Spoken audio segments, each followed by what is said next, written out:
Welcome back with a smiling face. Links to previous episodes are given in the video description, so don't forget to like, subscribe and share the video. A Heart of Ice and Ash. Episode 7. Chapter 71. Winter POV. The summit is unlike anything I've ever seen before. It's unreal, the amount of Alpha and Lunas that are present and mingling in such a large crowd together. I feel underdressed in my outfit, but at least I was comfortable. Some of the women here are wearing such tight dresses that it's a miracle in itself that they are able to walk, not to mention their shoes. I feel sorry for them. It can't be much fun being barely able to move. Plus, Kai has already told me I'm beautiful, so he doesn't seem to think I'm underdressed. Are you all right? Kai asks me and I try to give him a smile, albeit a bit of a shaky one. This is nothing I'd anticipated ever going to, but that didn't mean I wanted to spoil it for him. After all, he's really trying, being the perfect gentleman, and I was appreciative of all his efforts. He's trying to make sure I'm comfortable, even with this large crowd. I'm all right, I say quietly, the rasp almost completely gone from my voice now. Just overwhelmed, I admit. After all, it's not a lie, I am extremely overwhelmed and uncomfortable in such a large crowd. I'm right here with you, sweetheart, he tells me, and I feel the hand of his on my back as we slowly walk into the room, Kai making a beeline for another man, making sure I'm by his side the entire time. Alpha Terrence, he exclaims, and the man turns, one of the few present without a Luna by his side. He lights up the second he sees Kai, and it's clear to see that they not only know each other, but that they know each other well. I eye the man curiously. He's large and well built, but he's nothing compared to Kai, who seems much bigger and more muscly in comparison. Still, he's a handsome man with dark brown hair and a sheepish-looking smile on his face, his green eyes twinkling as he greets Kai back. He seems nice. I like the look of him. Terrence, this is Winter, my mate, Kai tells him with a smile, pushing me slightly forward as I shoot daggers at him. I'm feeling shy.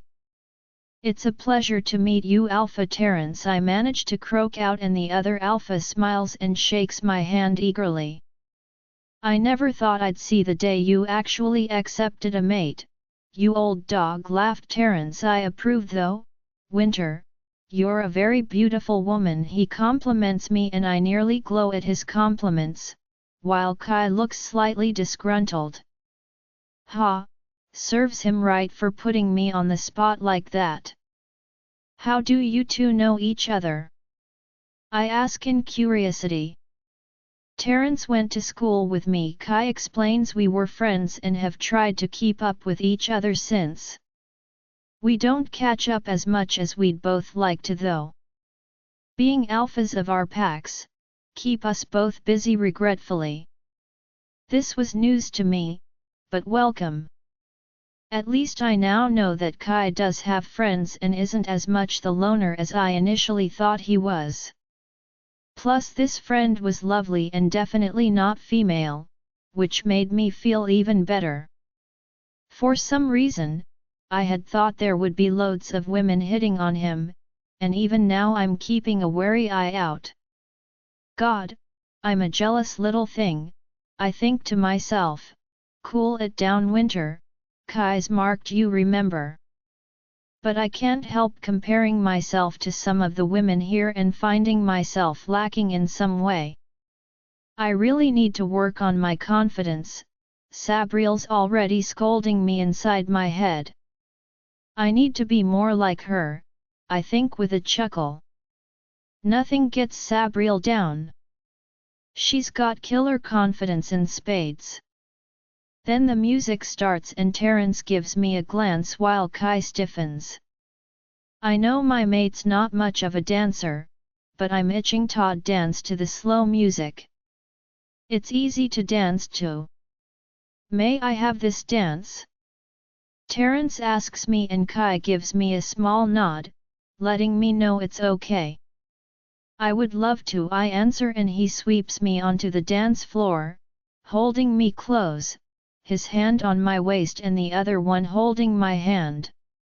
We begin to sway to the music. He looks different, Terence comments as we move around the dance floor, a gleam in his eyes. He sounds pleased. I frown, perplexed. What did he mean by that? He seems to be smiling more relaxed. He clarifies, at school he was always so angry, so mad, and when that girl rejected him he trailed off, and I didn't need him to finish the sentence to know that's when Kai changed for good, believing he was unworthy of being loved. I felt a pang for the boy I never got to know. But at least I get to know the man, I remind myself. You've made him into a happier man, Winter. You're a miracle worker, he tells me with a smile, but I'm in disbelief. Had I really managed to change Kai that much, that even his friends could see the difference? Because to me, he was just his normal self. I must have blinkers on. Kai pats Terence on the shoulder as he gives me a wink. May I cut in? Kai asks, but his tone brooks no arguments and Terence chortles as he reluctantly lets go of me. You may, Terence says, resigned, but only because you'll rip my head off if I say no. I giggle as Kai grins and takes hold of my hand, swaying back and forth to the music. Just being in my mate's embrace made me feel so loved and cherished, although it was hard to ignore the pointing and muttering amongst the crowds, especially from the women. I can tell Kai is getting self-conscious and rise to my tiptoes and give him a peck on the cheek. They're just jealous I'm with the most handsome man in the room tonight, I declare hotly, and his eyes sparkle down at me with good humor.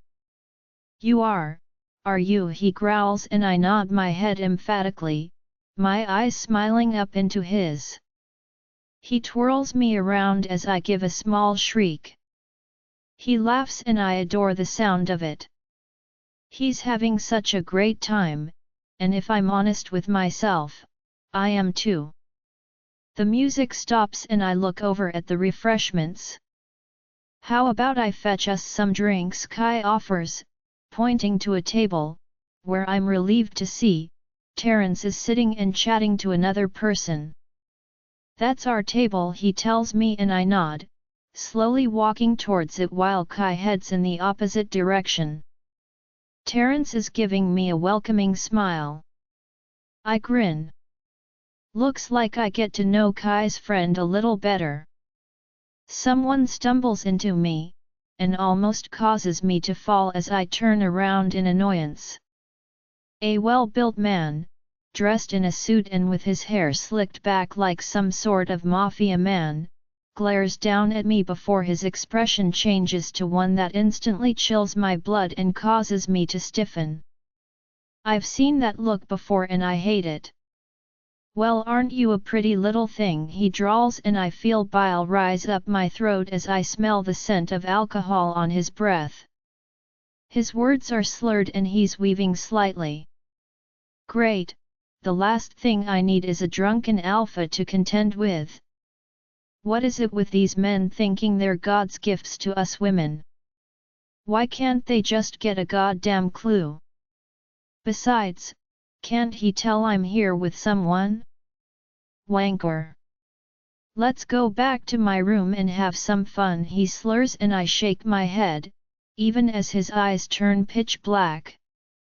No, thank you, I say firmly and turn back around to go to the table when his hand grips hold of my shoulders so hard that tears come to my eyes.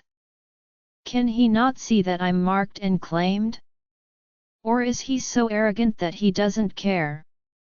The crowd is watching closely now and I can see two men coming towards me, presumably to help me, but I'm not waiting around.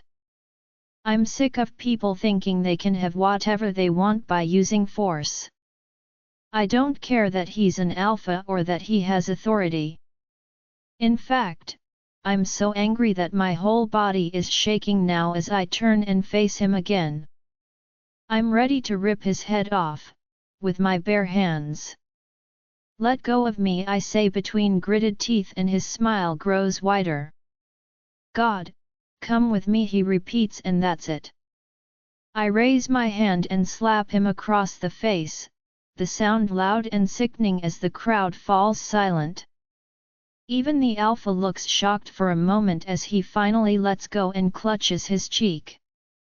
I guess he's not used to being refused, something else that makes me feel sick to my stomach. You, he hisses, dropping his hand and advancing. I stare right at him, not intimidated at all, not even when he raises his own hand to strike me, the other two men trying to get to me frantically before he can strike me. She told you to let go, a voice growls from behind me and my heart skips a beat. He came to my side and the alpha lets his hand fall down. He slapped me, the alpha said loudly, looking around the room. We all know that means she has to be punished. I open my mouth to protest, and Terence comes up beside Kai. You tried to force someone who's mated to go to your room. If anything, you're the one that's going to be punished, Terence said thickly, on the other side of me. That slap was well deserved, another man chimed in, and the crowd began to agree. Thank God they seem to be on my side. Not that Kai would ever let something happen to me. The two men from before gripped hold of the man's arms and dragged him away, cursing and kicking, furious that he was being thrown out of the summit. I watch him go and give him the finger just for added emphasis as Terence chokes behind me and Kai slaps me on the back in pride. That's my girl, he declares approvingly as the crowd begins to talk and chatter amongst themselves. So strong and so brave, he compliments me as I blush. That's one hell of a girl you have there, Kai. Make sure you don't lose her, Terence says, sounding envious as he walks back to the table.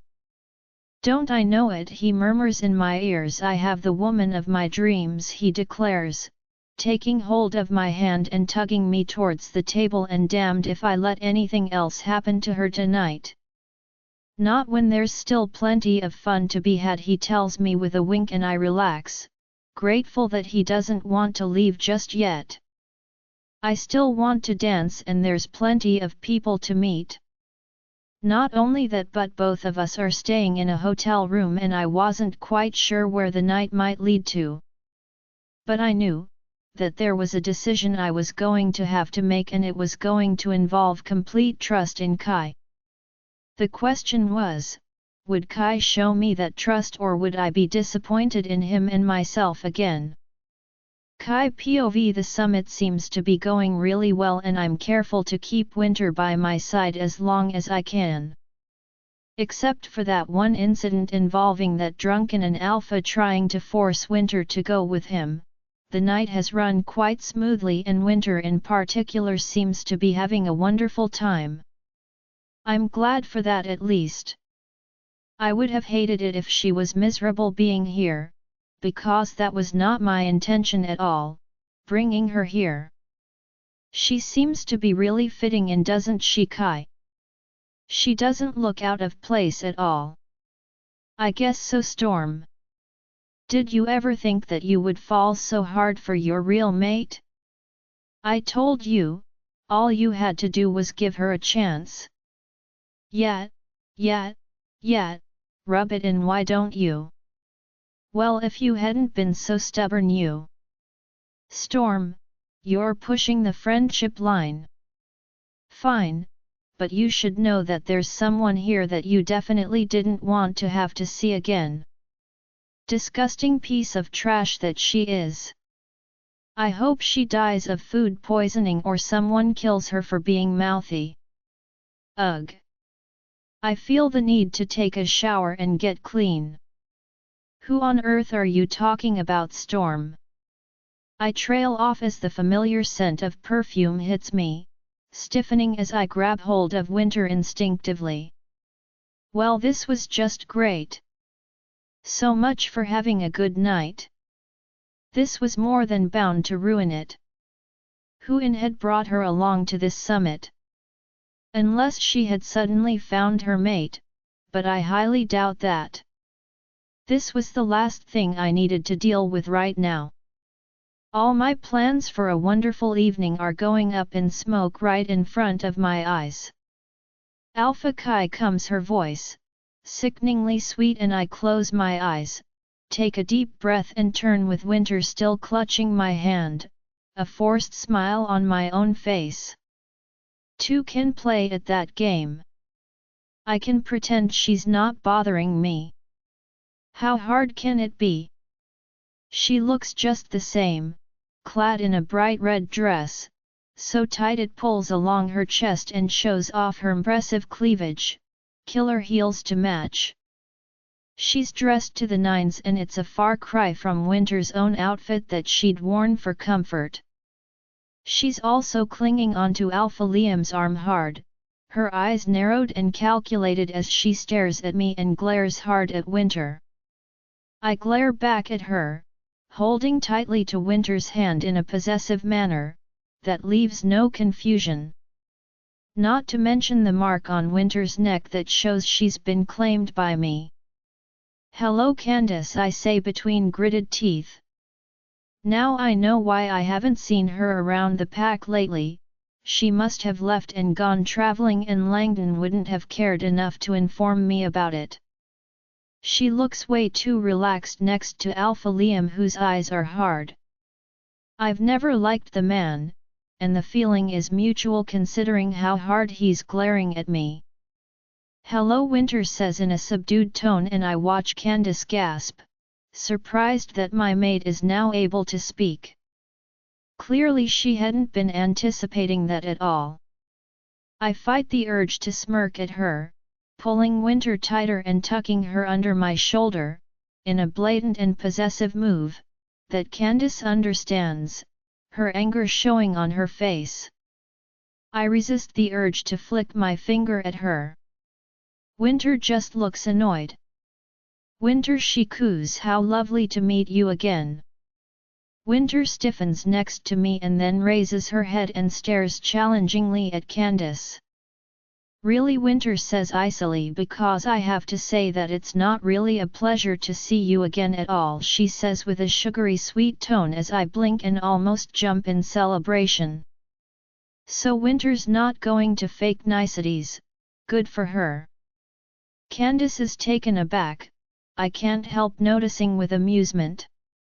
She wasn't expecting that type of response. Either that or she didn't know that Winter can talk now. "Quite a mate you've got there," Alpha Liam finally speaks. "Is she always this rude?" I scoff. "Only when it's deserved." Candice just bites her lip and fumes. I guess she thought I would be broken-hearted or something, because now she just looks disappointed. Ha! I hope she leaves now. Then her eyes begin blazing. "How nice that Winter can look past your ahem." Candice coughs scars. "Don't you ever get self-conscious being with him?" she adds cruelly, looking over at Winter. I stiffen. With those words I'm back to being self-conscious, trying hard not to trace my scars with my fingertips as Candice smirks at me, clearly proud of herself. "Never." Winter whispers, "his scars prove how courageous and brave he is. I consider it an honor that he is my mate, and I would never feel self-conscious being beside him." "If that's how you feel, then I feel sorry for whoever ends up as your mate. Beauty doesn't last forever, you know, and it's what's inside that counts. Pity you haven't learnt that yet," she tells Candice before turning to me, Alpha Liam's mouth open in shock as well. She deliberately ignores the both of them. "Kai, would you dance with me?" she asks, and I beam, taking hold of her hand and shooting Candice a triumphant glance. I would be honored, I tell her and walk away without turning around, hearing Candice wail and splutter in the background as I place my hand around Winter's waist and take her hand, moving slowly back and forth to the music, Winter leaning her head against my chest, sparks flying between us. I'm sorry about Candice, I apologize, I didn't know she would be attending. Winter searches my eyes for the truth and then nods. I didn't think you did, she says calmly, giggling as I twirl her around. You can't be responsible for everything Candice does, she said truthfully. That woman looks like she loves trouble. She had that right. The music peters off and Winter yawns, making me smile down at her. She looks like she's pretty wiped out and swaying slightly on her feet.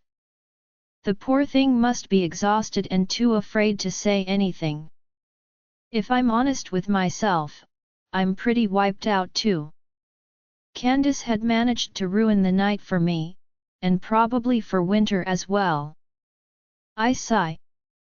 How about we go back to the hotel room? I suggest and Winter nods, letting me drag her to the elevator. We're on the top floor and damn, I'm so hoping that Candice isn't. That's the last thing either of us need right now. I help her out of the elevator and take Winter to the last door on the right, using the keycard to open it, opening the door with a flourish and making my mate giggle as she walks in and makes a beeline for the bathroom. I sit down on the chair and rest my head in my hands. I wanted this to go perfectly, and in the course of one night, Winter had to contend with a drunken fool of an alpha hitting on her and then deal with running into Candice. God, I'm hopeless at this romantic stuff. I just wanted the night to go without a hitch, and instead it had gone horribly wrong. I wouldn't be surprised if Winter was angry at me right now for it. She would have every right to be. I would be if it was me in her shoes. But when she comes out, she looks remarkably calm. Her hair is slightly disheveled, but to me that just makes her look even more adorable than she already is. Her eyes are sparkling as she looks at me, and there's something else on her face, something that I can't quite put my finger to. Was she upset? Kai, I want you to know that even though there was that thing with Candice, I had a wonderful night with you, she says, and I stare at her in astonishment. Did she really mean that? I'm almost beaming with pride. She had had a good time then, despite it all. I had pulled it off and given her something to remember. I'm glad. I tell her honestly, I thought you would be angry or upset with me for what happened. I really did try to give you a perfect night, I say, and she bites her lip, looking at me, her eyes searching for something, like she's trying to come to some sort of decision. I wait. I don't want to interrupt her if she has something on her mind or something she wants to say. I know I'm not like Candice, she begins, and I stop her right there, holding a hand up to stop her mid-sentence. Whoa, I exclaim, you're nothing like Candice, and I'm grateful for that. Winter, you're so much better than her. You're kind, warm, you care about the pack, you're beautiful and sweet. I could go on and on, but you get the gist? You're my mate and you're the one I want now.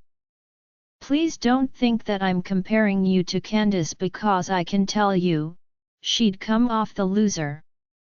Winter giggles, her face smoothing out as she smiles. Is that what she was worried about?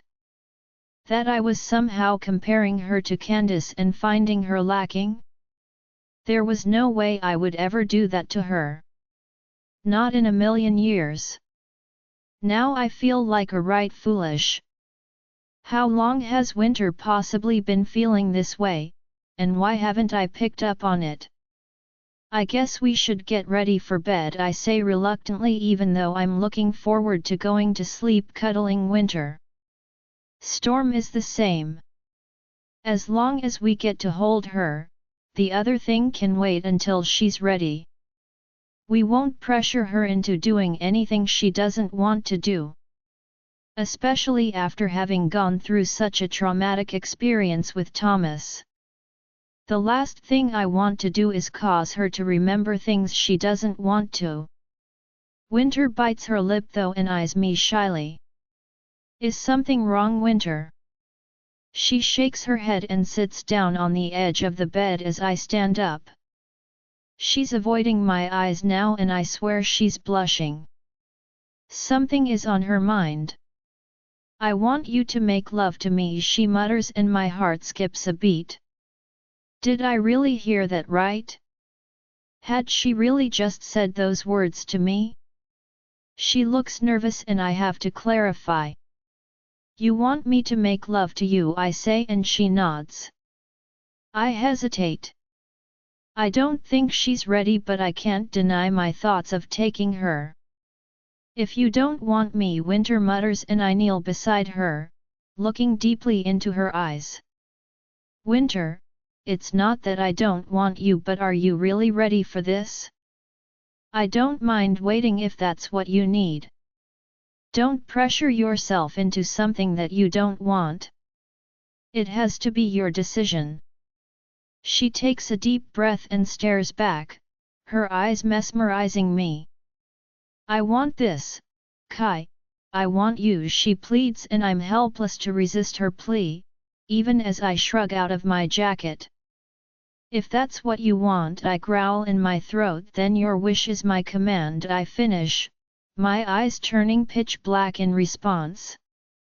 Lie down on the bed, I order, and she obeys. Good girl, I whisper, thinking to myself, let the fun begin.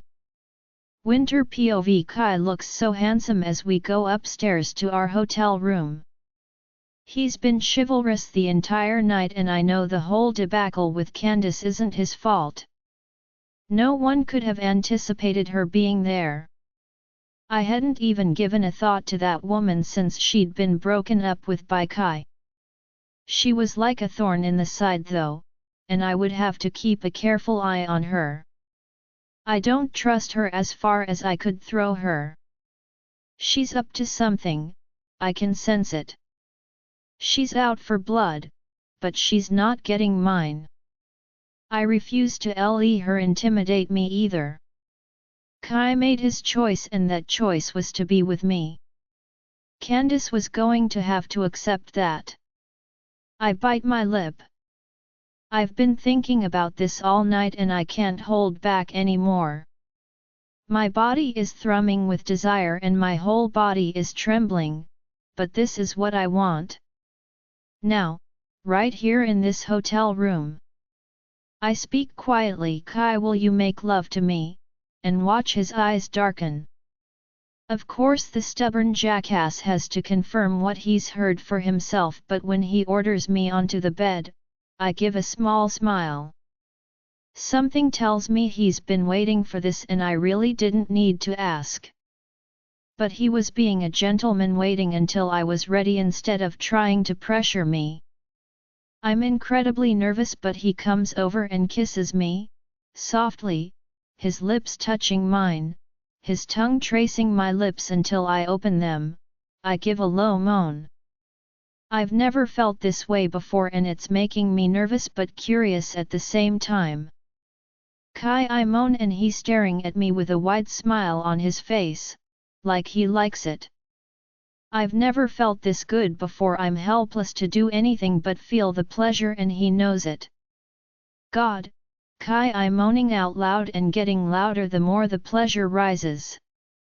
Kai, I scream out his name. I come crashing back down to earth. You taste so good, he moans as my heart flutters wildly in my chest. I want you, I moan, and see his eyes darken as he stands back up and begins to wiggle out of his formal clothes. I almost drool at the sight of his strong muscles and taut abdomen. enjoying looking at his body as he gives a low chuckle, seeing my eyes on him. "Do you like what you see?" he growls, and I nod. "Oh yeah, I did. Very much so," I say gently, and he growls in his throat, coming towards me as my eyes widen in disbelief. I gulp nervously. He's large, incredibly so, and with the width of it, I don't actually know if it's going to fit inside me. My mouth goes dry and he senses my fear. My whole body is beginning to tremble in fear and anticipation. "How much is this going to hurt?" "Winter, it's okay," he says firmly, heading over to the bedside drawer and coming back with something in his hand. I squint at the shiny packet and then realize he's holding a condom. "It's your choice," he says calmly. "Do you want me to wear a condom?" "I don't mind either way," he adds. So he's asking for my benefit. How sweet of him. He'd come prepared at least. I have to think about it, but I'm not ready to become a mother just yet and don't exactly want to conceive on my first time doing it. Shifters are extremely fertile. Most get pregnant the first time they do the deed. "Yes," I whisper and watch as he tears open the packet with his teeth, placing the condom and rolling it down the length of him. His eyes stay on me the entire time, trying to reassure me. He gets on the bed and leans over me, kissing me softly, hands moving up and down my body. I feel tingles everywhere he touches me, and it's not long until I'm fully aroused again, wanting him something fierce, my own hands beginning to explore him. Did I accidentally hurt him? "Sorry," I whisper shakily, but he shakes his head, eyes almost pitch black as he stares down at me. "Don't apologize," he whispers. "You can touch any part of me you want, I like it, baby girl." I take a deep breath. "I don't think it's going to fit inside me," I say doubtfully. He chuckles. "Trust me, it will, but I don't want this to be painful for you," he mutters. He feels so good, and before long I'm begging him for more, not recognizing myself at all. "God, Kai, harder!" I cry at him, and he gives a low growl. He had made my first time memorable. He's so gentle though, and so caring. It's a nice gesture and I appreciate it, even though I feel slightly embarrassed. I yawn, feeling exhausted, drained but incredibly happy. Kai looks concerned. "Winter, how about a bath before you fall asleep?" he suggests, and I stare at him. Is this really Kai? Or did I just have link with a stranger? I'm loving the attention he's giving me, I have to admit. He goes back into the bathroom and begins to run the water as I awkwardly sit up. It takes one glance down at my thighs and the bed sheets to know why he's suggested it. There's dried blood and a lot of it. Now I feel even more embarrassed, but he seems to be taking it all in stride, picking me up and gently placing me in the water. "I'll take care of the bed sheets," he tells me, kissing me on the forehead and leaving. I wallow in the water. It's actually helping with the slight pain, and I scrub the dried blood of my thighs and legs, making myself all clean while I wait for him to come back. He knocks on the door.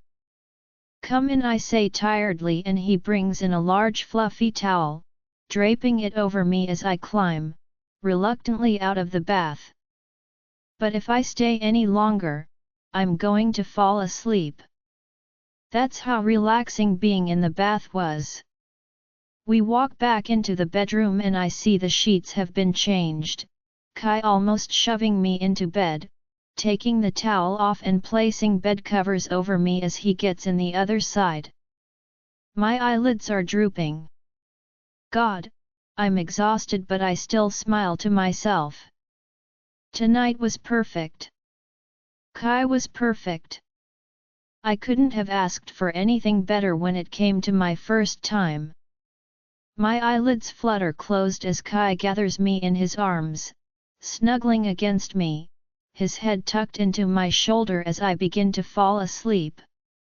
The last thing I hear before I pass out completely, to my shock, are the words that Kai whispers in my ear, "I love you." Candice's POV. Ha! I saw the look of shock on Winter's face when I approached her.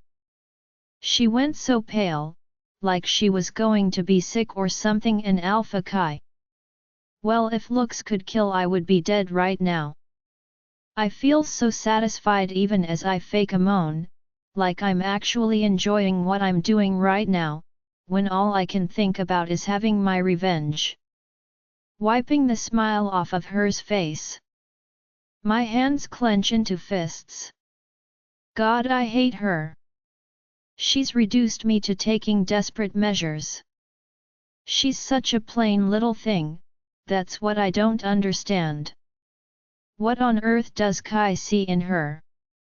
How is she better than me? How could he prefer her, to me? It didn't make sense. None of it made sense. God, that feels so good, I moan, my hips on either side of Alpha Liam, who's gripping me with his rather large brutish hands. It's a complete lie, but men can be so insecure sometimes. I guess they aren't that much more different than women when it comes down to it. He mutters and I grin, knowing that I have him right where I want him. Switch, he growls, and I climb off him and obediently get on my hands and knees as he orders me. I'm not particularly enjoying myself, but then, sometimes you have to make sacrifices in order to get what you want. This is one sacrifice I'm more than willing to make. Even if there are times I seriously reconsider what I'm doing. Then I remember the smug look on her's face and I feel myself getting incredibly angry again. She won't know what's coming for her. I tense and prepare myself for the inevitable. He slams into me with a hard thrust and I almost lose my balance, his hands gripping my waist painfully, his fingers digging in. I hold back my cries. This man enjoys inflicting pain but doesn't like to think he's rough in the bedroom. I really don't get it. Take that, you, he mutters, thrusting back and forth as I wiggle my hips and slam back against him, hoping to make this finish sooner rather than later. This is taking longer than I'd like. If I'm good at anything, it's knowing how to please a man. After all, I learned how to please Kai, didn't I? Men are like putty in my hands, always have been. All it takes is a pretty face and some flowery words and they are willing to do anything and everything for you. Alpha Liam had proved to be no different. Oh God, I moan, my hands clenching into the bed sheets. At least he's well endowed, otherwise I probably would be getting no pleasure at all from this. Not that I'd expected to, it was just a nice surprise, to be honest. I give another moan out loud, trying to keep him pleased. You, he murmurs, changing the pace and the intensity. I let him degrade me. Hell, he can do anything he wants if it means that he'll help me get my revenge. I don't even care if he gets even rougher. I can take it. There are times when he's extremely rough and I've encouraged it. I need this man to want me so badly that he's willing to do anything for me. I've finally achieved that goal. I make myself shriek and he obliges, grabbing me by my hair and pulling it, little groans coming out of his mouth. I can feel him beginning to tense and know that he's got to be close. Shame. I haven't exactly had my pleasure yet. This makes him even more excited and he begins to pound me as rough and hard as he can before he too stiffens, thrusting hard one last time and letting out a ferocious growl. I frown. Thank God for birth control, something else he has no idea I'm on. But there's no way that I want to be a mother, not ever. I hate children, always have. Something I'd lied to Kai about. He loved children, it never occurred to him to wonder why I never got pregnant. Especially considering he never once used a condom. Claimed he didn't like the feel of it, but I know it was just in the hopes of having a child of his own. I've never once forgotten to take a birth control pill. It is not a good look, but I force myself to smile at him. That was the best I've ever had. I lie to his face and he gives me a grin. Men are such simple creatures. Better than Alpha Kai's, he growls, looking at me intently. Way better, I assure him. Men with their egos. Everything has to be a competition. Alpha Liam looks pleased. I know he's long been a rival towards Kai, and that's exactly why I chose the man.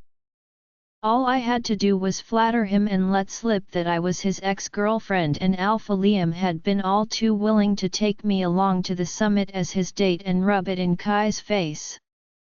We've been dating for over a month and he's been putty in my hands the entire time. X is all it's taken to make him amiable to my suggestions. Then again, isn't that all men really want? X whenever they demand it and a willing woman beneath them?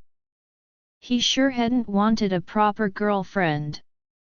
With the brutish way he treats me whenever we're not having X, it's no surprise to me why he hasn't had a serious relationship before. Because truth be told, he's a bit of a Alpha Kai is nothing compared to you, I say, stroking his ego and giving him a long kiss. He kisses back, his tongue delving into my mouth as I try not to gag.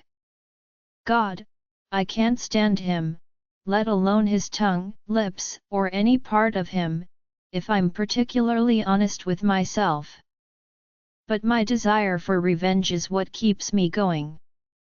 I still haven't gotten over the fact that Kai dumped me after so long together, or that he's chosen to be with Winter as his mate. She's so pathetic, so weak, he should have dumped her for me. I was the perfect Luna.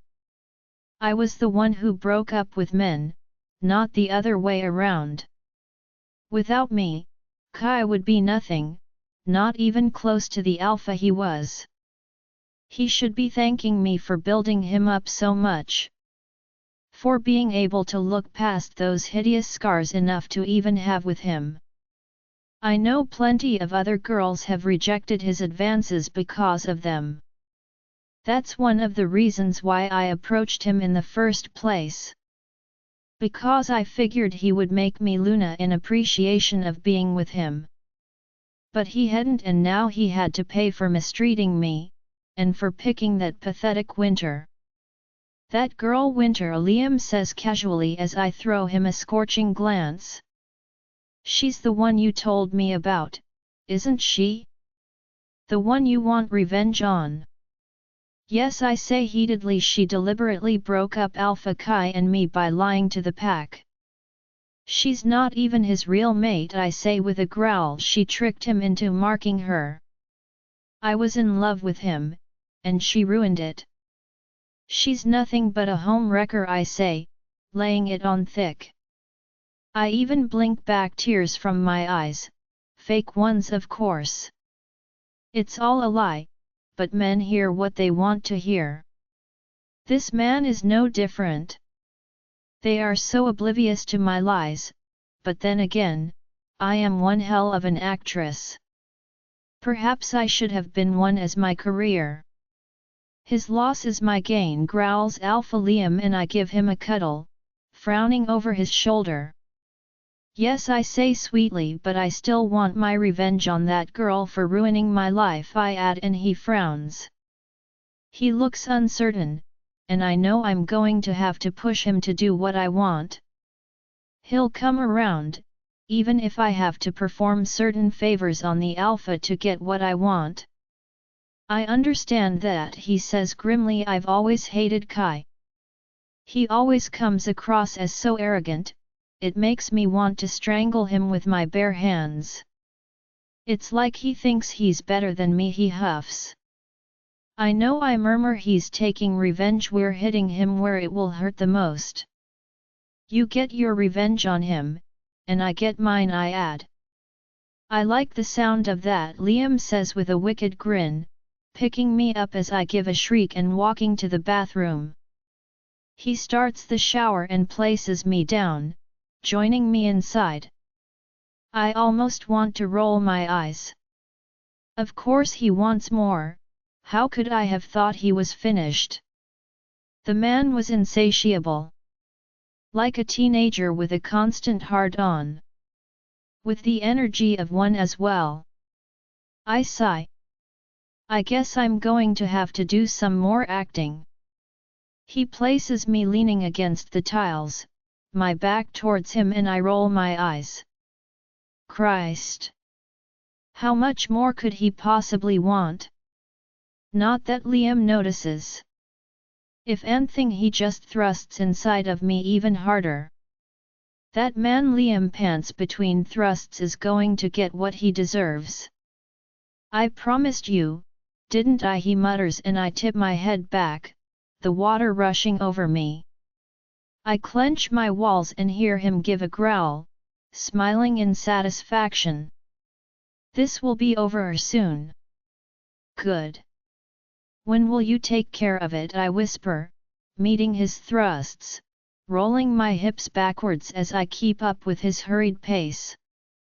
When will I finally have my revenge? I ask.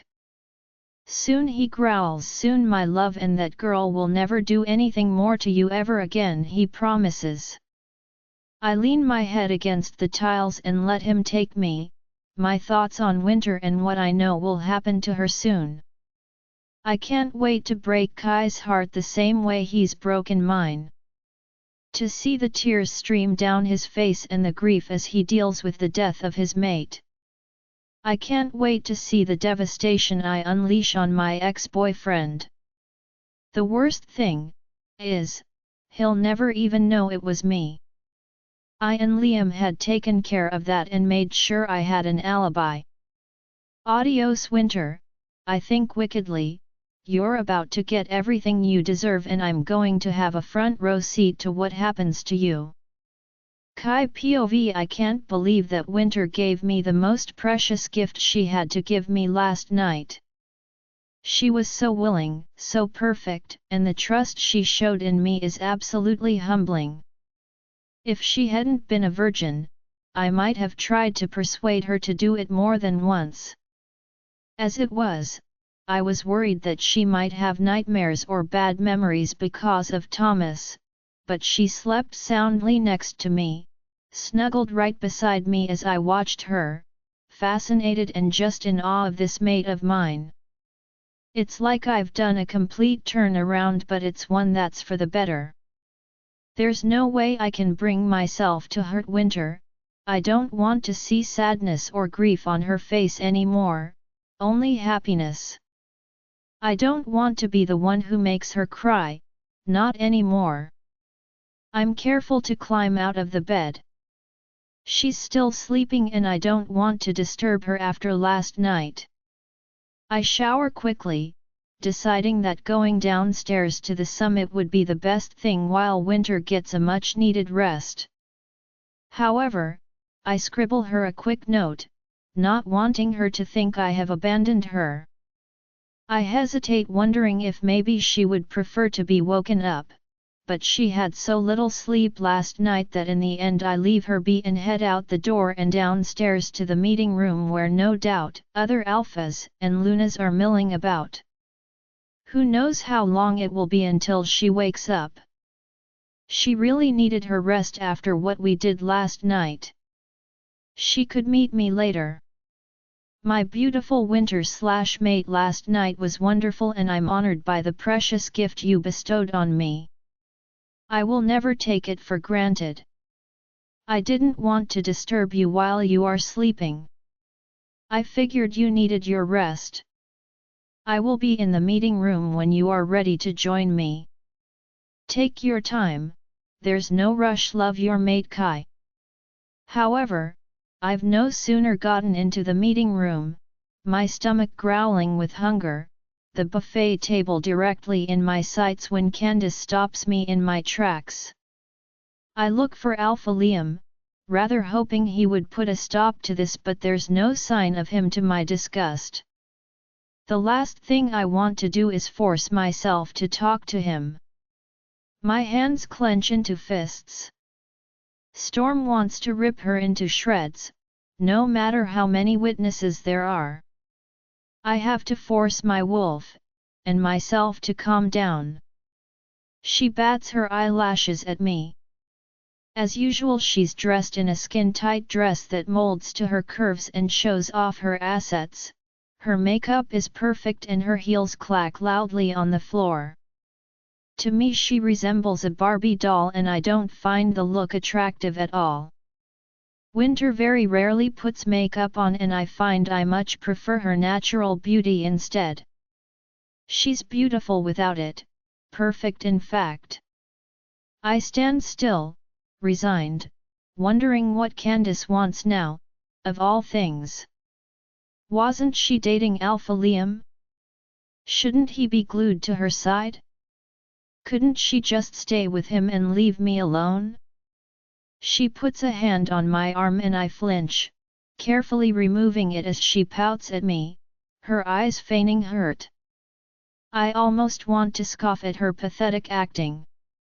What on earth is she thinking?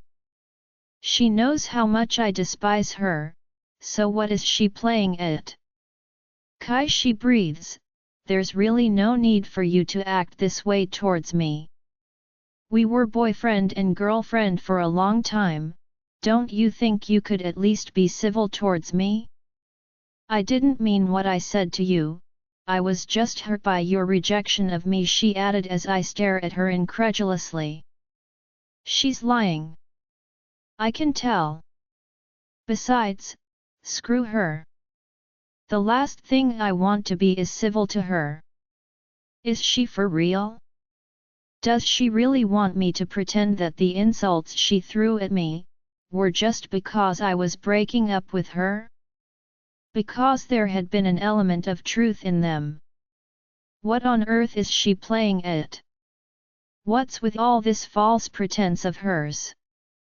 She moves closer and I have to fight the urge to back away. After all, there is a crowd milling around us and the last thing I want to do is cause a scene. She knows it too. Storm, on the other hand, would be more than delighted to create a scene, regardless of all the witnesses. I'm really tempted to let him. But I have to be polite, at a summit, unless I want to be ostracized by other packs. Can't you see that I was in love with you, Kai? She exclaims dramatically. You were my whole world and then all of a sudden you're breaking up with me as though I meant nothing to you, she says, hurt. Like she can talk, considering the insults she threw my way when we broke up. I shift uncomfortably, noting that there are several Lunas and Alphas openly staring at the both of us, disapproval in their eyes. You don't have the full story, I want to shout out in my defense, but instead I grit my teeth and take a deep breath. You know that I found my mate Candice. I couldn't fight the mate bond anymore. I'm sorry if that hurt you, but I'm with my mate now and I'm happy, I say grimly. God, let her just walk away now. Now I'm wishing I'd waited for Winter to wake up. Then I could have avoided this awkward conversation. Next time, I would wake her up. She begins to sob. Damn, she's a good actress, sounding slightly hysterical. We were together over a year and in that time you could have made me your chosen mate. Why didn't you? She cries. I shift on my feet, sighing deeply. I didn't want a mate, I told her honestly, and you knew that. But you chose to be with Winter, she wails. You chose your mate, even when you didn't want one. So you're lying. Yes, I said tightly. I changed my mind. Thank God I had. Looking at Candice now, I can't believe I ever dated her. She's so shallow, so vain. She never loved me, that I am certain of. The Luna title was all she was after, and now it's slipped through her fingers. Bad luck. I never would have given her the title anyway, so she wasted over a year of her life for nothing. We could go back to those happier times, she tries to whisper, and I step back and shake my head firmly, absolutely repulsed by her suggestion. I fight back the urge to vomit. My mate and I are marked, I say with a growl, watching her eyes widen in disbelief. How on earth had she not noticed the marks? I look at her neck and sure enough, she's still unmarked, her neck absolutely bare of any tattoo. So Liam hadn't made her his chosen mate yet. Interesting. Her moves speak of desperation. Was Liam getting sick of her crap now as well? Or was he just being sensible? There's the sound of footprints and Candice's eyes widen before she visibly relaxes. Alpha Liam joining our small group, his eyes narrowed in displeasure. Is he annoyed to find the two of us together? Because I didn't start this conversation, and I would be delighted to finish it and get some damn breakfast. My stomach growls in hunger. Alpha Chi, Liam says, greeting me with a small nod, his eyes icy cold. Alpha Liam, I return, acknowledging him with tight lips and a grim expression on my face. I've never liked this man, but honestly couldn't say why. It was just an instant feeling of dislike, and the feeling was mutual, judging by the way he spoke to me. Is Schaffer raw? Dois Sharali want ma to praton that tha insults Shathra at ma, wara just bakhausa I was breaking up with har? Bakhausa there had ba on an element of truth in Tom. What on earth is Sha playing at? What's with all this falsa pratansa of hars? Candice, my dear, Alpha Liam said with a smile that Candice instantly returned. I went looking for you when you disappeared from the bedroom. Is something the matter? He asked smoothly. Candice shook her head and stared at me with hard eyes. I was just having a delightful conversation with Alpha Chi, she said tightly, and Alpha Liam took hold of her hand and kissed it. Yuck. Well, if you're finished, Alpha Liam said quietly, then perhaps we could get some breakfast and sit down together, he suggests. She nodded and shot me a look so full of hatred that I couldn't quite believe her audacity. Then she flipped her long hair over her shoulder and gave Alpha Liam a brilliant smile. I would be delighted, she purred, flouncing off as Liam stared at her. He turned to me, his jaw clenched, his eyes narrowed. Stay away from my girl, he growls, she's mine now. Good riddance, I think to myself. You can have her, I growl back, and he gives a huff and walks over to her as I watch in relief. Finally, some peace and quiet. I can finally feed my hungry stomach, which is growling profusely in its desperate need to be fed. I happily fill my plate with all sorts of scrumptious treats, making my way to an empty table. I'm not in the mood for conversation right now. But I've no sooner bitten into a piece of bacon when there's a sudden commotion in the room. I place the bacon down with a sigh and see security bustling towards someone who's shrieking hysterically. Thank God it's not Candice. There's a girl in the elevator. The girl was screaming she's been attacked and she's bleeding everywhere. My stomach churns. I get up and push through the crowd, not caring if it's an alpha, in my determination to get towards the elevator. I'm praying that I'm wrong, that my instincts are incorrect for once, but as I reach the elevator, I see her. My God! I'm sick to my stomach. Who would have the guts to do something like this, at a summit full of werewolves, for goodness sake? I've failed her, yet again. She's so pale, but it's the amount of blood everywhere that gets me as I get inside, security shooting me wary looks as I kneel beside her. There's so much blood. I don't know what to do and I feel absolutely helpless. She's my mate, I yell and turn to them, my eyes pitch black now, my fury visible for everyone to see. Find out whoever attacked her and do it now. Someone squeezes into the elevator with me and I turn, ready to attack anyone who dares to attack my mate. I'm a doctor, he says, hands up in surrender, let me deal with her.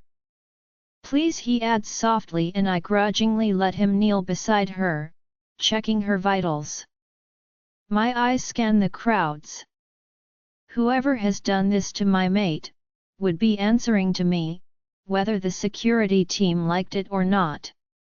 They would be dying a slow, painful death for their treachery and for daring to even lay a finger on my mate, who's now lying there still as a statue. She's still breathing, the doctor announces, and I close my eyes, thanking God she's not dead.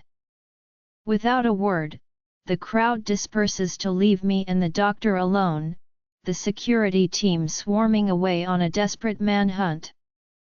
They better get to the attacker first, because if I got my hands on them, he would be screaming for mercy and to let him die. Winter POV. I wake up and am slightly disappointed to find that Kai has already left and gone down to the summit. But he'd been considerate enough to leave a note, so that I didn't feel abandoned, and he apparently had wanted me to have a bit of a sleep in. I couldn't really fault him for that. So I slowly climb out of bed and head to the bathroom, wincing slightly at the pain and stinging between my legs. A bath is definitely in order. I smile, though, remembering last night and what happened between the both of us. It's definitely a memory that I'm going to cherish. For my first time, it was absolutely perfect. Everything about it was just magical. I take my time, luxuriating in the bubble bath, closing my eyes as the pain starts to fade again. I can't get the memory of last night out of my mind. Kai had been so gentle, so loving, and my first time had been more incredible than even I had imagined. He was truly a changed man, and my heart was full, so full of love for this man who was showing me just what love really felt like. I've never felt like this towards anyone before, not even my brother. This love, this adoration, it's all completely new to me, and if I'm honest, it's frightening as all hell. I'm in love and I can't imagine my life without this man in it. How's that for being obsessed with him? I don't even know if he feels the same way. I know he loves me, but just how much? Enough that he can't live without me either? I hope so. I know he's protective of me, and I know his wolf, Storm, loves me, and Sabriel. To be fair, I love his wolf as well. I find Storm to be the perfect complement to Kai's personality. I hum under me breath as I wrap a towel around myself and head into the bedroom. I look at all my clothes with a critical eye. I don't particularly like dresses, but I'm willing to dress up a little, maybe turn Kai's head. If anything, it will show just how much I appreciate the man, won't it? Besides, he likes it when I dress up. I see the way his eyes light up when he sees me. Then I frown. He lights up no matter what I wear.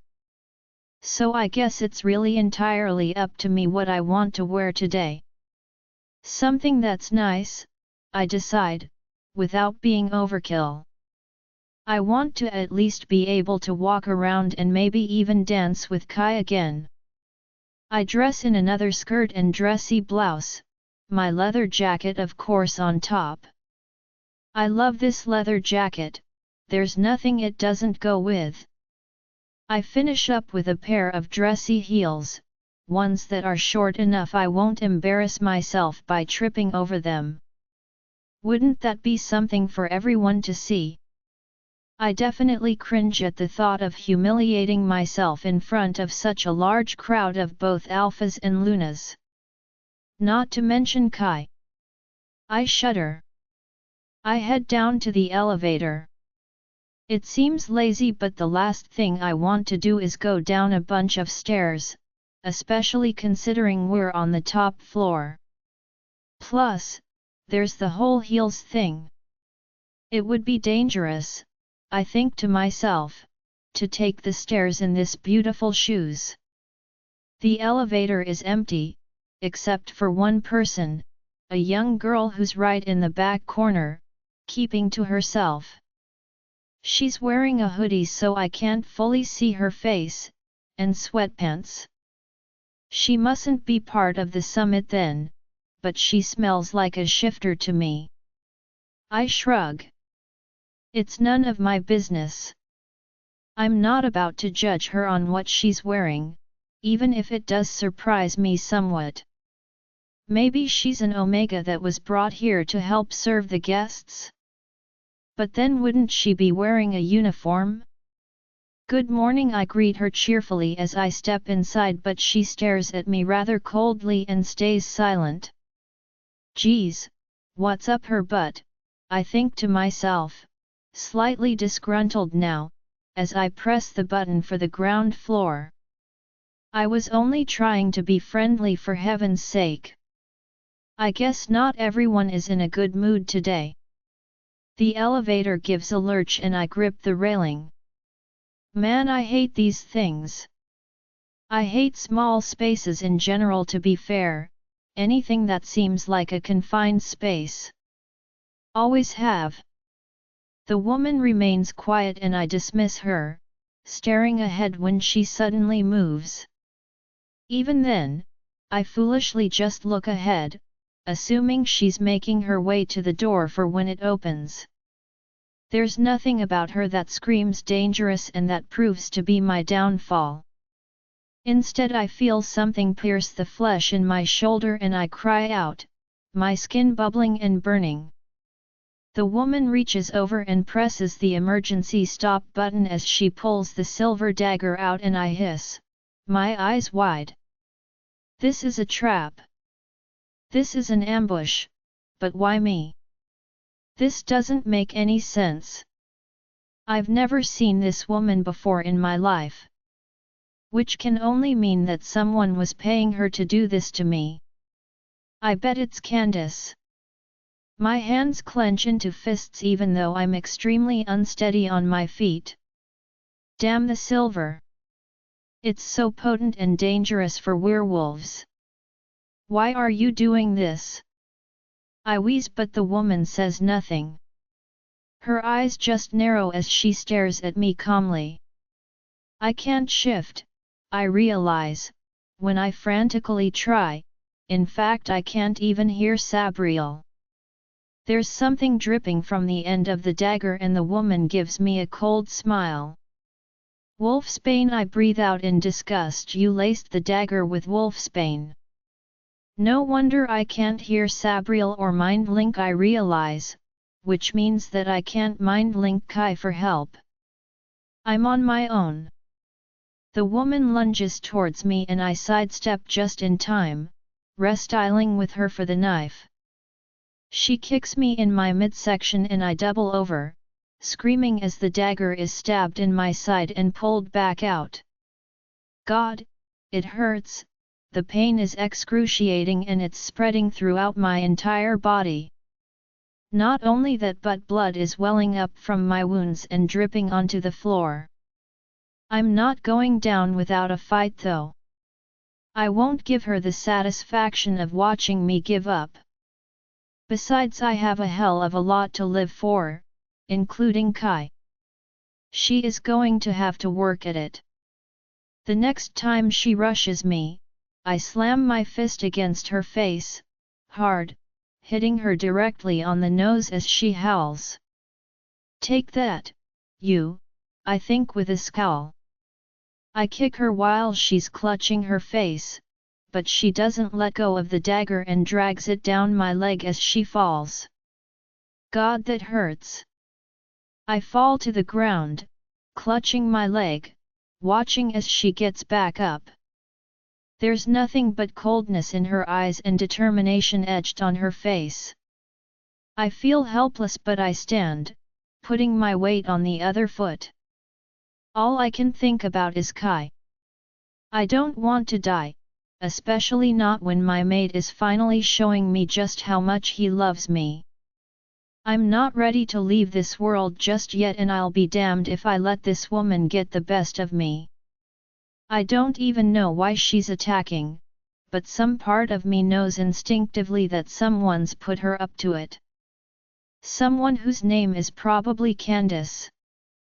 Not that I have time to accuse the woman of that, she's moving around so fast. She raises her arm and goes to stab me. I grab her arm in midair and twist it, causing her to yelp as I thrust my head forward and hear a sickening crack. This time her nose has well and truly been broken, I see, with a huge sense of satisfaction. The knife has fallen to the ground and I limp over, bending down to pick it up, wrinkling my nose at the heavy smell of the wolf psane at APPR ears to be coated in. This woman wasn't taking any chances, was she? The smell is disgusting and filling the air of the elevator. The woman's eyes are wide in horror as she gets to her feet. Who sent you? I demanded, even as my voice is hoarse from my yells and my vision is becoming somewhat blurry. I need to know who set this up. I'm tired of my life being in danger all the time, tired of always having to look over my shoulder in fear. This ends today. The woman shakes her head. I can't tell you, she says in a gravelly voice. They'll kill me. They?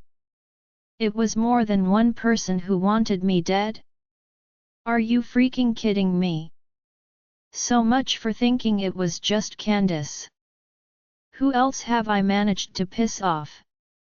You're coming with me, I growl, shaking my head as spots appear in my vision. You can tell security everything, I snarl. I press the buttons for the ground floor, but as the elevator lurches again she darts towards me, kicking the dagger out of my hand, sending me flying to the floor as the elevator continues to move. I watch, trying to scramble to my feet, hands slipping and sliding as I realize the entire elevator is covered in blood splatters and trails, blood that belongs to me. There's a look of hesitation on her face before she plunges the dagger into me once more, my hand swinging out wildly as she pulls back. It has to be enough, the woman mutters in a low voice, so quiet, I almost miss it. There's so much wolfsbane in her system that it's impossible for her to survive this, she breathes. Is she talking to herself? I wheeze. I keep swinging out wildly, my legs kicking, but she's too far away to reach now and I'm not entirely sure I have the strength to stand back up right now. I'm frantically looking towards the doors, the woman hiding in the corner now. Maybe someone will be on the other side, someone who will be able to help me. It's all I can hope for. The elevator doors open with a loud ping and I lower my head in resignation. There's no one there. The woman looks triumphant, edging out of the elevator. I hear her footsteps racing away as she makes a run for it. Help, I rasp out, somebody help me. Kai, I think woozily, Kai, I need you to come and find me. I cough up blood and lie completely down, feeling extremely weak, spots dancing in my vision which is fast becoming blurry. I'm a goner. There's no way I'm going to survive this, it would take a miracle. My one regret is that Kai doesn't know where I am or that I was coming downstairs. I should have mind-linked him. That would have been the smart thing to do. But then, I hadn't exactly anticipated being attacked at a summit for werewolves, for goodness sakes. This should have been one of the safest places to be. I had thought I was safe here. The irony. My head lowers to the ground. I'm cold now, so unbearably cold. My eyes are beginning to flutter shut of their own accord. I don't have the strength to hold on for much longer. The last thing I hear as my eyes close and darkness surrounds me, is the sound of a woman hysterically screaming. I wonder if I just got my miracle? Kai POV, I'm absolutely ropeable. How on earth did Winter get attacked at a summit full of werewolves for sake? The security team have dispersed, seeking out camera footage, and the only one permitted even near her at the moment is the blasted doctor. I hover near the bed where she's been placed while the doctor does his best to ignore me and the low groans I'm giving out every few seconds. Storm is dangerously close to the surface and it's taking all my willpower not to shift and cause a panic. Shifting would be a very bad idea, even if I want to hurt someone right now and cause damage to everything that's in my path. I have to keep Storm back for everyone's sake, even if I'm tempted to let him go berserk. It would serve everyone right. How is she? I demand, and the doctor sighs, looking up at me with a woebegone expression. I tense. It's not the first time I've asked, and it damn well won't be the last. He can just deal with my presence whether he likes it or not. He sees the look in my eyes and speaks with me, trying not to let his impatience show. Good, he does not want to push me right now, not while I'm this insanely angry. She's resting for now. I've bandaged her wounds up and attached an 4. I'm concerned though because there appears to be wolfsbane in her system. I'm trying to flush it out, but it's going to take a while. I stop in my tracks. Wolfsbane. No wonder Winter couldn't mind link me when she was in trouble. The guilt is eating me alive. I should never have left her there in that room, I should have just waited until she got up and escorted her downstairs. I'm a complete imbecile. My hands are clenched into fists. I'm so angry, but a lot of the anger is directed at myself.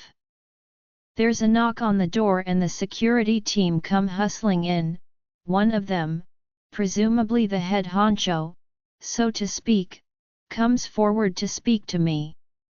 I glower at him. He better have some goddamn answers for me. Alpha Chi, he greets me stiffly. I would like to speak to you in private, he murmurs, shooting a look at the doctor, who is still hovering over Winter, who is lying deathly still on the bed. I don't think this is the right time, I shoot out impatiently, but he merely raises an eyebrow at me. He's cool as a cucumber, I can't believe it. How does he stay so damn calm? I believe you'll want to be here for this. We have the person responsible and are about to interrogate them, he answers smoothly. That has me whipping my head around fast. They had found who had attacked Winter, this quickly? How?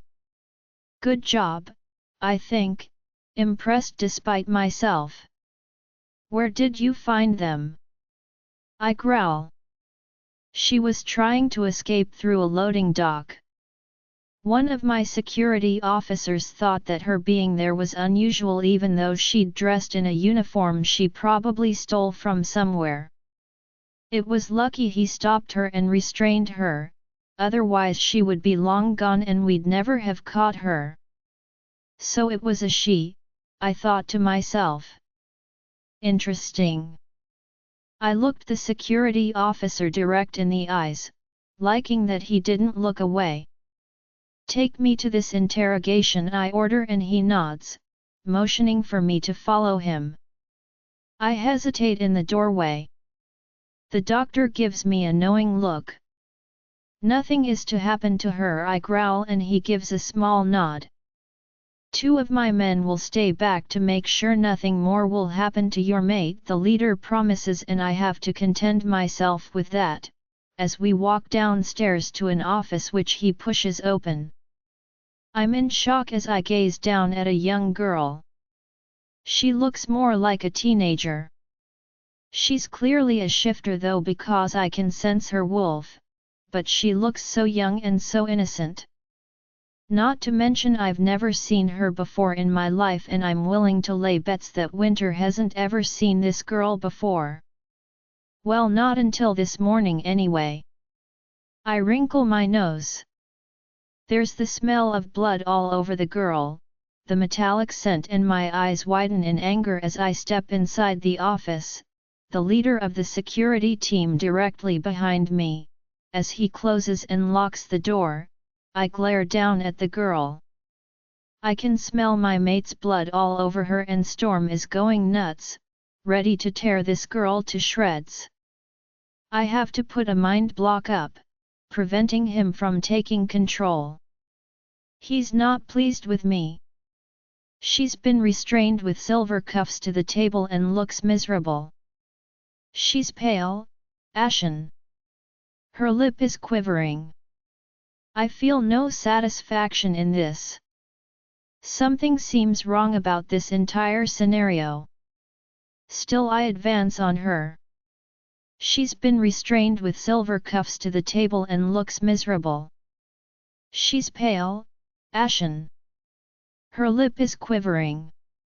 I feel no satisfaction in this. Something seems wrong about this entire scenario. Still, I advance on her.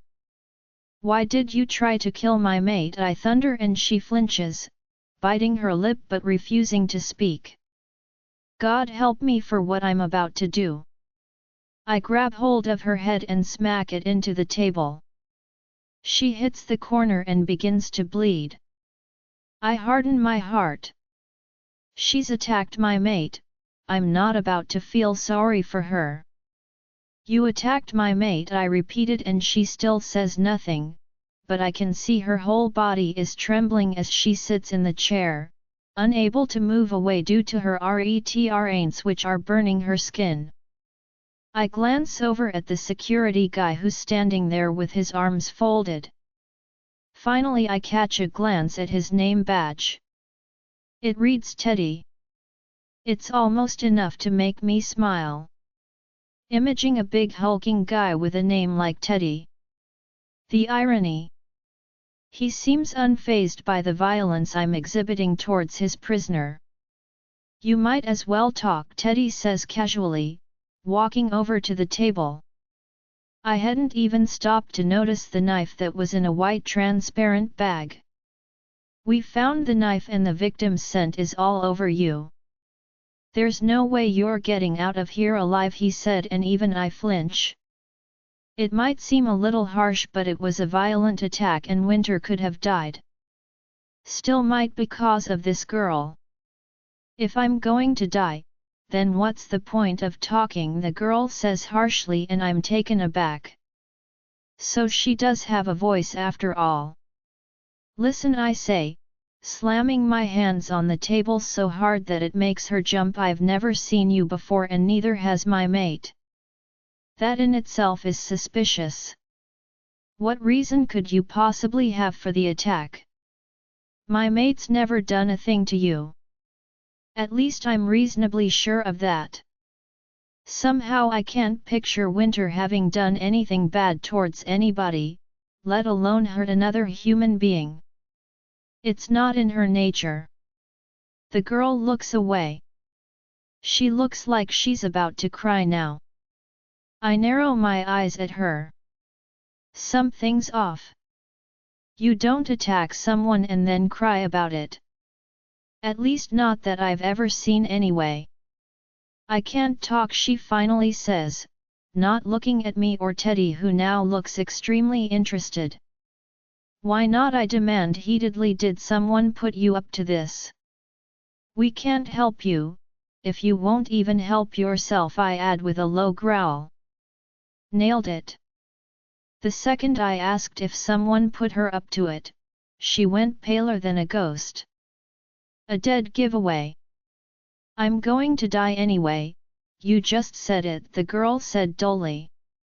Not if you were put up to it, I say with a scowl, glancing over at Teddy, who is nodding in agreement. The girl looks hopeful but then looks down at the floor. I grab hold of the dagger, opening the bag enough to show the blade as she flinches. I will cut your fingers off, one by one, if you don't tell me what I need to know, I threaten. Now she looks absolutely terrified. Good. Still she refuses to speak. Teddy doesn't make a move. He knows this is between her and me.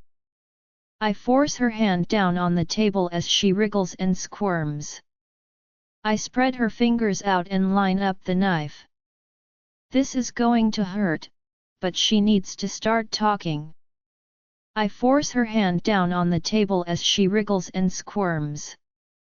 I spread her fingers out and line up the knife. This is going to hurt, but she needs to start talking. One more chance, I say, the dagger raised in my hand. Tears form in her eyes, but she says nothing. I bring the dagger down on her finger and sever it completely as she screams. Blood spurts everywhere and Teddy somehow finds some bandages to bandage it. She yells and I merely raise my eyebrows at her. Talk, I spit out. She sobs wildly at me. I can't, she cries out. Can't or won't, I grunt out, raising the dagger again as Teddy moves away. They'll kill me, she says, and I stop, glancing over at Teddy. You don't understand, she sniffles, they have my family and they'll kill them. Now we're getting somewhere. Though it pains me, I raise the dagger again. Speak, I mutter. She says nothing and I grimace, severing another finger as she screams and howls, her flesh burning and effectively cauterizing the wound from the silver. No more, she pleads, sobbing, please no more. Then talk, I thunder impatiently, because I will cut every finger off if you don't start speaking. Who has your family? She looks away. There's tear stains on her face and tears trickling down her cheeks. When she finally speaks, it's in a wavery, shaky voice, that's full of fear. Alpha Liam has my family. He told me if I didn't kill your mate, then he would kill them when he got home. I didn't have a choice. I'm puzzled though and a bit suspicious. Why would he want my mate dead? He's never even met Winter before the summit. Sure, we don't like each other, but that's no reason to kill my mate. It's that girl, she cries, and I stiffen. Ever since she came along, he's been different. Changed. He's no longer the nice alpha he used to be. She has him wrapped around her finger and everyone in the pack hates her. Candice, I say slowly, and the girl gives me a nod. I would bet anything it was her idea. She hates your mate and she hates that you broke up with her. It's all she ever talks about, the girl sniffled. That peesh. I was going to kill her. Teddy was looking nonchalantly at me. What would you have us do? Alpha Liam is your problem, I mutter. I want Candice restrained and taken back to my pack. She's not getting off lightly this time, the traitorous peesh. I should have killed her before. Teddy raised his eyebrows but gave a firm nod, before hesitating and swinging his chin towards the young girl who was sobbing wildly and looking hysterical. "What's her name?" I asked quietly. "Chantal," Teddy said. "What do you want done with her?" Chantal's head swings around and she looks at me pleadingly. "Let her go free. She's already lost 2 fingers today as punishment and she didn't have a choice," I murmur as the girl's eyes light up. "Make sure her family are okay as well," I order. "Done," Teddy agrees, fetching a key and undoing Chantal's restraints. "But she needs to stay here while we apprehend the other 2 and you can't interfere either," he tells me. I nod reluctantly. I have to let them do their jobs. Chantal is agreeable as well. "I'll be in the room with Winter, when you're done," I say coldly, storming away. I can't wait to get my hands on Candice and show her what happens to those that try and harm my mate. She's gone way too far this time. I begin to plot my revenge. Kai POV Winter is placed carefully in the back seat of the car. The doctors managed to get her condition stabilized and it looks like she'll survive, which is excellent news. Langdon has personally come down with a small entourage of vehicles and warriors, dragging a kicking and screaming Candice out and throwing her into the back of an SUV. Her screams are muffled by the gag that's been placed in her mouth, I see with a great sense of satisfaction. Oh, and she's doing plenty of screaming. She knows what's coming and what's in store for her. Good. I'm reveling in her terror. "She has been secured," Langdon said, coming to my side and gazing in at Winter, highly concerned. "What are your orders involving her, Alpha Kai? What would you have us do with her?" "Secure her in the dungeon but no one touches her. I want Winter to have a say in what happens to her. But she's not getting out of this one alive. It's rather a matter of how slowly she dies instead," I say, "after all the crap she's pulled and the amount of times she's hurt my mate." He gives a nod but looks rather grim. I open my mouth, intending to ask him what's wrong when another voice interrupts me. "Alpha Liam has been secured and the elders are on their way," Teddy said cheerfully, clapping me on the back with a wide smile on his face. "Chantal is on her way back to her family," he adds, and I give a small nod. That's one bit of good news. I feel bad for cutting the girl's fingers off though. I wish she would have just talked in the first place, but at least we can make sure her family is safe. "Langdon, this is Teddy the Ahem," I cough, "Chief of Security." "Teddy, this is my beta Langdon." They shake hands. "I've gotta go, but I wanted you to know you're all set," Teddy said with a low whistle and a shake of his head. "I hope your mate will be all right." "Doctor says she'll recover," I mumble automatically, not wanting to talk about it. Langdon squares his shoulders. "We're ready to move out. 2 of the other cars will stay back and be your guard on the way home," he explained, as though he hasn't already told me all of this in the mind link earlier. But he looks pale and haggard, withdrawn. Something is amiss. Something is wrong and I need to know what it is. He's keeping something from me, I can sense it. "Is something wrong, Langdon?" I probe delicately and he shakes his head at me, seemingly startled out of his thoughts. "Nothing is wrong, Alpha Kai," he says politely, and I swat at him. "Cut it out with the title," I growl, and he huffs out a laugh. Langdon gathers his troops and they get into their cars, in a line, a procession, leading the way back to the pack house. I get into the driver's seat of my own car and glance back over my shoulder at Winter. She's covered in bandages but already her wounds were beginning to heal. She would have scars though, from the silver dagger, and that pissed me off. Her beautiful pale skin was already covered in traumatic scars, and now she would have even more to look at and remember what happened. My hands clench on the steering wheel. I swear in my mind, thumping the steering wheel with my hands. She never should have had to go through what she had in the elevator. It was all my fault. I let her down, there's no denying it. I wouldn't be surprised if she hates me when she wakes up. It's the least of what I deserve. I should have been protecting her.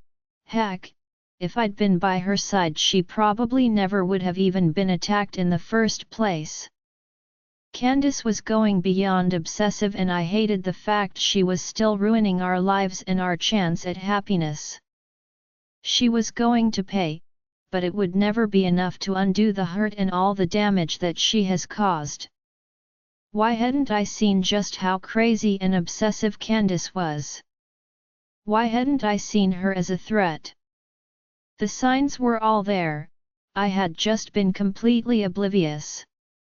Winter mumbles incoherently and then stills as I start the car.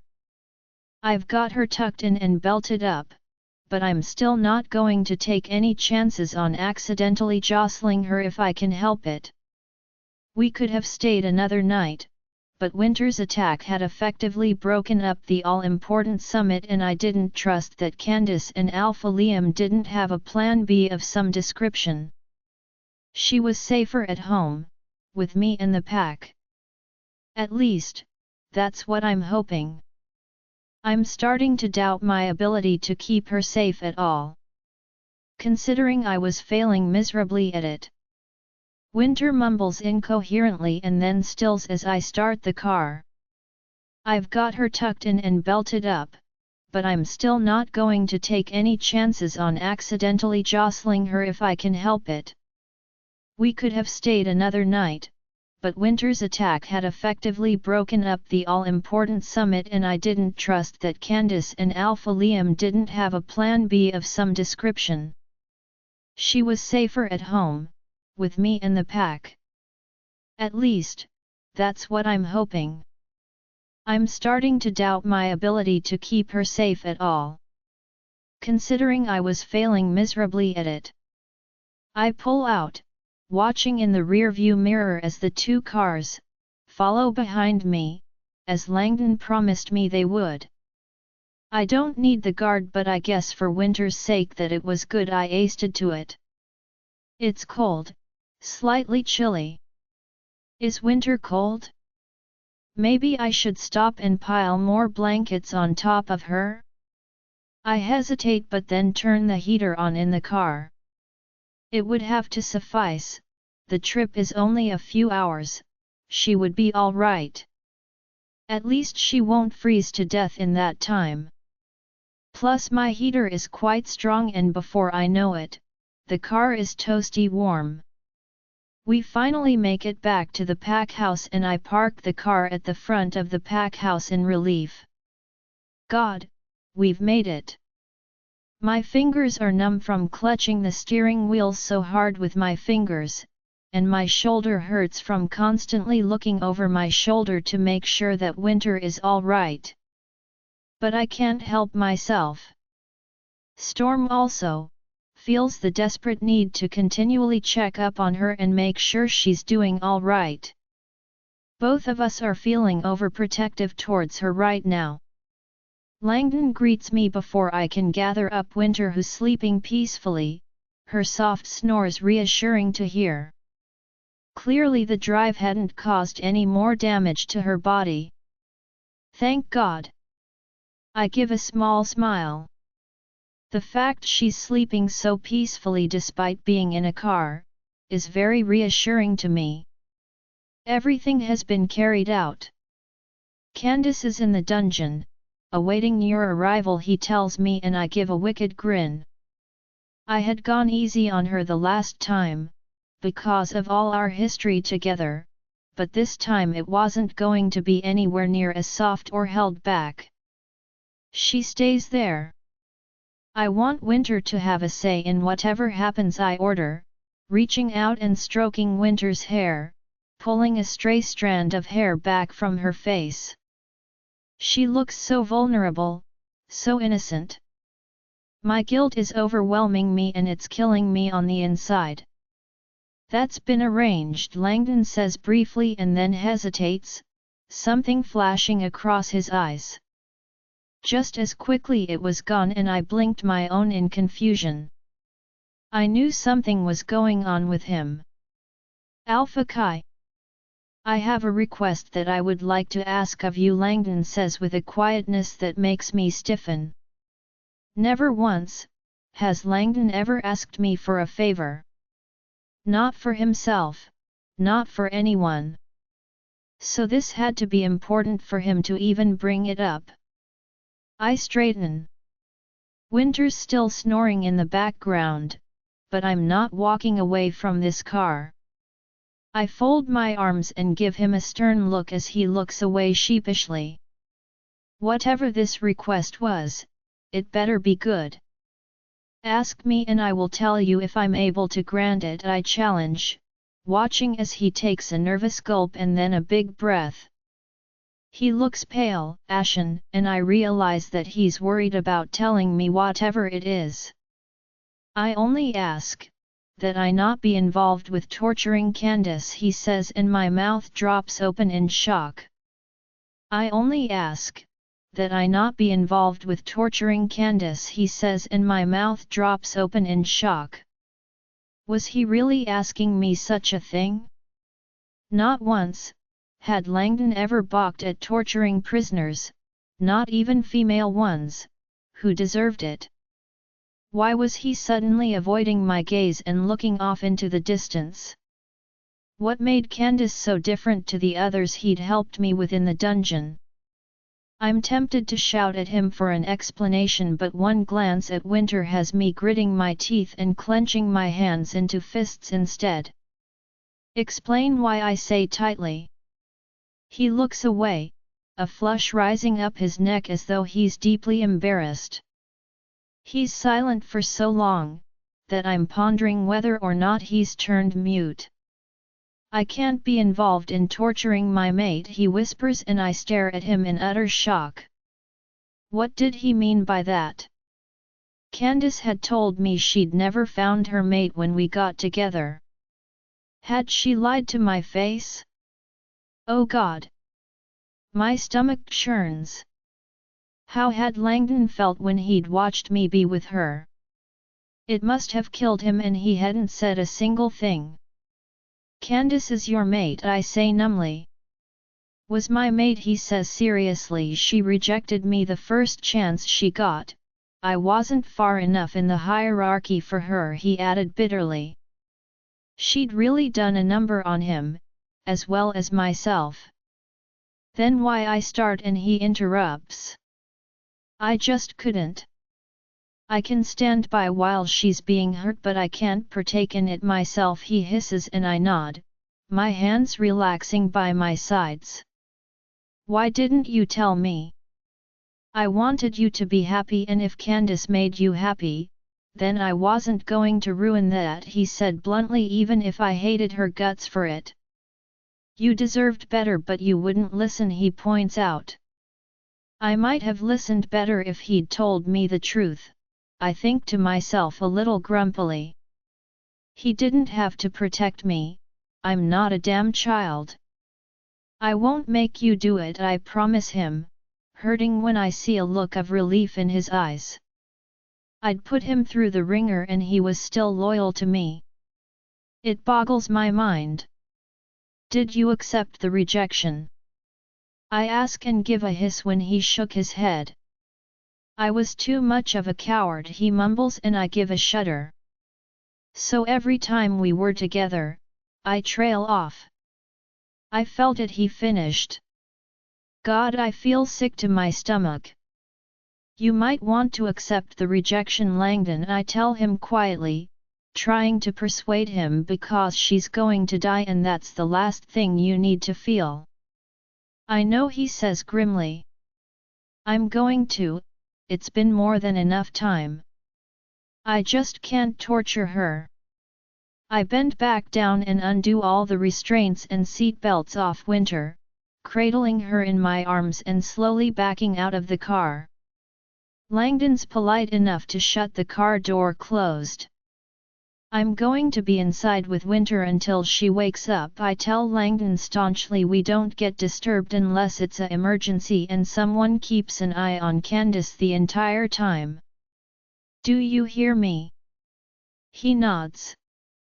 Take care of your mate Kai, he says a little wistfully as we begin to enter the pack house.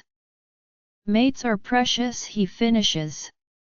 Mates are precious, I think, holding onto mine tight as I ascend the stairs. One day, I hope Langdon gets a second chance mate. If anyone deserves it, I think it's him. I pray to the moon goddess to grant him that gift as I put Winter to bed and snuggle up against her. Langdon POV. My first initial reaction is shock, when Alpha Kai informs me of Candice's subterfuge and willingness to kill Winter out of revenge for Kai breaking up with her. I've always known that Candice has been nothing short of a detonator ready to go off at any moment. She's always been slightly unstable, desperate to climb to the top and coveted the Luna position above all else. Nothing, and no one, not even her mate, was going to get in the way of that. Still, it doesn't stop me from feeling a little sorry for her. What can I say? The mate bond still works on my side. I curse the fact that I never accepted the rejection. It would have saved me a ton of heartbreak. I guess I'm just a glutton for punishment. No more, I decide. Poor Kai. He looked so shocked when I told him. I think he was hurt as well. But what could I say? Candice had rejected me on sight, because I wasn't an alpha and she'd set her sights on Kai. I close my eyes and exhale slowly, picturing that day in my mind. It's forever imprinted in my memories, a painful reminder that I'll never be able to get rid of, no matter how hard I try. I'd just come back from another trip to the cold ice moon pack on business. We'd successfully negotiated yet another treaty and our pack was becoming stronger under myself and Alpha Kai's leadership. I'd been ecstatic to be back home, tired of the traveling and needing some rest and relaxation. It had been a long trip and an even longer visit. I was happy to be back at the pack and even happier to be home. I couldn't wait to get to bed in my own house. I'd no sooner gotten out of the car when the most delicious and amazing scent of caramel wafted towards me. At first I thought someone was baking, but as I followed it, sniffing out the source, I came across a woman I had never seen before. Damn, she was beautiful. If I'm honest with myself, she still is. Her pale smooth ivory skin, those big eyes of hers that had blinked up at me in astonishment. Her hair that gleamed in the light, and a figure to die for. I'd almost been drooling when I stopped where she was apparently walking, entering the pack grounds. I knew instantly why my wolf was going insane in my mind. There was no doubt about it. She was mine. Mate, I'd growled in disbelief and watched as her eyes had changed color, her wolf coming close to the surface. God, I'd been delighted. I'd waited so long for my mate and now she was finally here. I didn't have to keep looking at each pack I went to anymore. I finally had her. She was all mine. My heart was swelling with joy and contentment. This was what I had been waiting for. The moon goddess had finally blessed me with my own mate to cherish and love. But then she took a step back, and then another as I stared at her confused. I didn't understand why she looked so hesitant at me. I wasn't going to hurt her. I would never hurt my mate. No, she breathed and I flinched, hearing the disgust and the repulsion in her face. "God no, I won't," she said, and my mouth dropped open. "She won't what? Won't accept me?" Surely she was kidding? She didn't mean what she was saying, did she? She squares her shoulders and looks directly at me, crinkling her nose and looking like I'm something on the bottom of her shoe. "I, Candice of the Silver Shinings Pack, reject you, whoever you are, as my mate now and forevermore," she spat. I stare at her numbly. She hadn't even let me get my name out and rejected me on the spot. She flips her hair over her shoulder and storms away as my jaw drops open. I hesitate. Should I go after her? Maybe I could convince her to take it back? If she got to know me better, she would see that I was a loving mate. Wouldn't that be enough to convince her she'd made a mistake? But my pride is stung now and I glumly begin to walk back to the car. So much for that, I think to myself sourly. Should I just accept the rejection, or would she change her mind once she'd had time to calm down and collect herself? I lightened. Maybe she was just in shock at the whole thing. She probably just needed time to think things through. I would wait, and I would speak to her again. I would give her time to adjust to finding her mate and get over her shock. I would cling to the hope she would come back to me and realize she had made a mistake. But she hadn't been interested at all, not in the following few days when I'd attempted to reach out to her, snubbing me and turning her face away, every time I tried to so much as utter a word in her direction. I'd finally given up, when Kai called me into his office. I'd hurried to the study, thinking it was something wrong, that Kai had mind-linked me for something important. I knocked on the door and waited impatiently, feeling sick to my stomach as I smelled her scent there as well. What was she doing in his office? Did they know each other? Maybe they were friends, I thought to myself hopefully. In which case, maybe Kai could convince her to give me a chance. "Come in," called Kai, and he sounds happy, deliriously so. My stomach drops. Something's wrong. I walk in and see Candice standing behind him, hands on his shoulders, a wide smile on her face as he sits there looking relaxed. "You called for me, Alpha Kai," I mutter, glaring at Candice. Kai thankfully doesn't seem to notice the look I'm giving her. "I want you to meet Candice," he says with a large smile, "my girlfriend.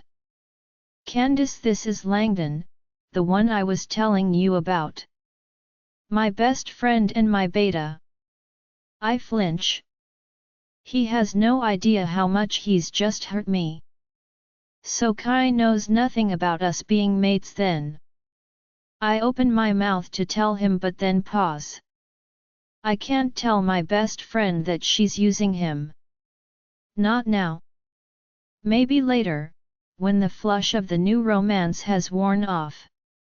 Otherwise I may have to try and hint at it, but I don't want him to be unhappy. God knows he's barely dated due to those scars of his that he thinks are hideous. Women can be so cruel sometimes.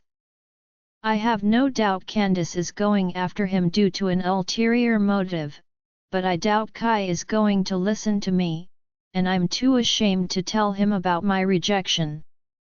I hold out my hand and force myself to grip hers, my eyes cold and icy as I stare into hers. "It's a pleasure to meet you," I say with gritted teeth, ignoring the tingles that travel up my fingers and hands. I almost yank my hand away. Kai looks confused. "It's so nice to meet you, Langdon," she coos, and I scowl at her. "I can't help it." "Is there anything else, Alpha Kai?" I say pointedly. I needed to get out of the room before I completely lost my temper and my senses. He looks a little surprised at my abruptness but reluctantly shakes his head. No, I just wanted you to meet each other, he says a little sadly. You may go, Langdon. Thank you for coming. Actually, I really want to go for a walk if that's all right, Candice says hastily. It's a little stuffy in here, darling, she says, bending down and giving Kai a peck on the cheek while I try not to gag. Sure, he says, I'll just do some paperwork until you come back. I roll my eyes and walk out the door, almost jogging out of the pack house. I just want to be left alone. I'm not in the mood to speak to the Bhish right now. Wait, she breathes, rushing to me as I fold my arms and glare daggers at her. Why haven't you accepted my rejection? She says, annoyed. I'm not going to change my mind. You might as well get it over and done with, she points out, otherwise it's going to hurt like hell every time I'm with him. I'll accept it when I want to, not just because you're asking it of me, I snarled back. Now get out of my sight. She scurried off, looking once over her shoulder, before she gives a smirk and blows me a kiss. Arrogant. I hate her now, but no, I have to keep that from Kai. Not that I've ever been good at hiding my emotions. Now I curse my stubbornness. Ever since that day, I've felt the pain of the mate bond as she slept with Kai, more times than I've wanted to count. My heart's been ripped to shreds and I don't think I'll ever find a true mate to love me. It would have to be a pretty special woman for me to trust her again after what Candice has put me through, that's for sure. I don't know that such a woman even exists. My footsteps are loud and my heart is heavy. I trudge downstairs, my head staring down at the ground intently. I should have done this in the first place. I should never have let it get this far. Still, it's a struggle to put one foot in front of the other, to keep going until I've reached the bottom of the stairs and greet the guards. They let me through without a problem, used to seeing me in the dungeon whenever we have a prisoner. They give me my privacy. I stare at her with disinterest. Once upon a time I would have believed she was the most beautiful woman in the world, and now I feel nothing. I'm completely numb inside. I don't even feel hatred towards her. She's conscious, trussed up like a lamb to the slaughter, but there's still a smirk on her miserable face. Does she think I'm going to help her? After everything she's done? She's in for a rude shock. Come to see the torture, have you, Langdon? Candice sneers, her voice hoarse from screaming. I don't answer, she tries another tactic. Langdon, you have to help me, she whispers, we're mates, you can't let me be killed. I'll even take back the rejection, she promises, and I smirk at her. She was really feeling desperate then. I take a deep breath. Correction, I tell her gruffly, we were mates. I've come to rectify that. Her eyes widen, she wasn't expecting this. But I won't let her be the death of me. She's made her bed, now she has to face the consequences alone. I steel myself. Langdon, accept your rejection, Candice, I tell her, feeling something like an elastic band break as my knees buckle and I fall to the ground, the guards crying out in the background in shock. She screams, feeling the same pain that I do, and then just as quickly it fades away. The mate bond has been completely severed. It's done. I'm finally free, I think to myself sadly, but it's come at a cost. The guards help me to my feet and I dust myself off, thanking them. I turn away without another word and begin to ascend the stairs, ignoring her screams behind me. Langdon, Langdon, don't do this to me. I'm not doing this to you, Candice, I think to myself bitterly, you brought this on yourself. You reap what you sow. Join our Facebook and WhatsApp group for more updates, link is given in description. Rest audiobook will be continued in next episode.